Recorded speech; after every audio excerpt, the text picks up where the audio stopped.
Hi, everyone, and welcome to the Graphic Word Podcast, here to connect nerd culture to faith and leveling up our lives as we go about it. Thanks for tuning in, and here's what we have in store for you today. Boromir's problem with an ephod. Whether you are a huge fan of Lord of the Rings or you have watched the series only once or twice, you will likely remember the character Boromir. Boromir is one out of the 9 members of a team that are on a quest to take the Ring of Sauron, the One Ring, and throw it into Mount Doom, the only place it can be destroyed. This ring needs to be destroyed because of 2 reasons. It is the essence of Sauron, the big bad, and would be used to bring him back. And whoever has the ring or tries to use it gets corrupted, eventually becoming the big bad on a small scale. In short, this ring is bad news and needs to get wrecked. Now, we bring it back to Boromir. Boromir has a problem with this plan. His theory is that the ring can be used to fight back the forces of evil that are looking for it. To be fair to Boromir, his home is on the doorsteps of Mordor, which is Sauron's home base, or HQ, and had been facing wave after wave of baddies trying to break out into the rest of Middle-earth. He's desperate for hope, even if it's false hope. However, the other 8 members see the major flaw in Boromir's logic and try to keep a close eye on him and Frodo, the one tasked to carry the ring. We know where this is going, right? Boromir finds a moment where it's just him and Frodo. He tries to reason with the Hobbit, but when his reasoning is not heard, he tries to take the ring by force. This leads to Frodo piecing out, and since Boromir is played by Sean Bean, we know how this is going to end. You see, what was the problem here? Boromir wanted to take the very tool of evil to be the tool of liberation for his people and the rest of Middle-earth. But evil can't be defeated with evil. Now, I would like to introduce you to this guy, Gideon. You may know him as the doubting judge in Judges chapter 6 through 8, who brought liberation to the Israelites through God's awesome power and strange tactics.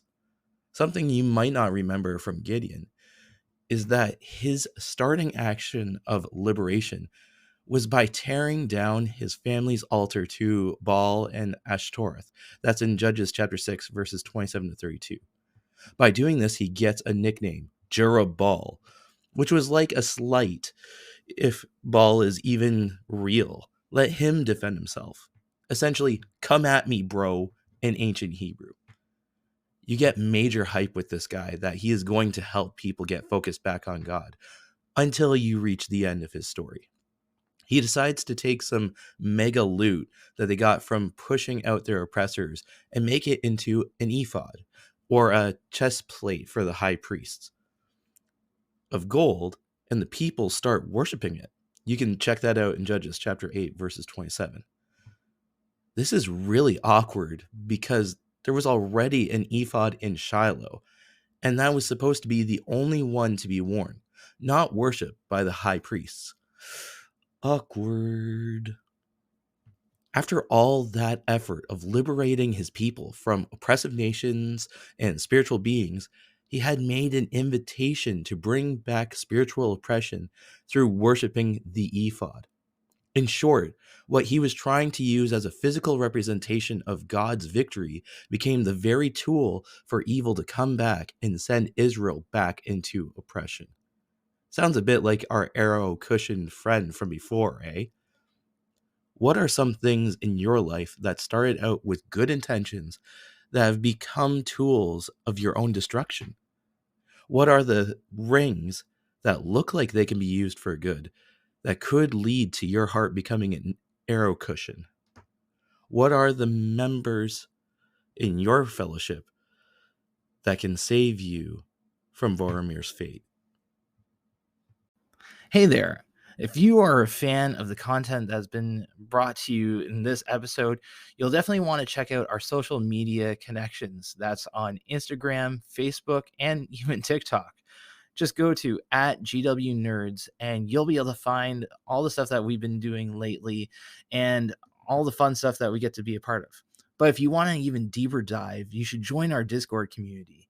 And you can do that by going to discord.io/GW Nerds Unite and be a part of what we're doing. Interact with us, chat with us on live for our video game nights, for our Bible study nights, or even just to connect with fellow gamers, nerds, and what interests you. And if we want to take it even a step further, if you've got some ideas of, what would be cool topics to bring up down the road, or have some questions on how your nerdom might connect to faith, we'd love to have your input there on our Discord channel too, to be able to create the content for you guys, because this is what we're here for, to invest in nerds, to grow and level up together, but being able to grow in our faith and level up too. So thank you again for listening. Hope you are having a wonderful day.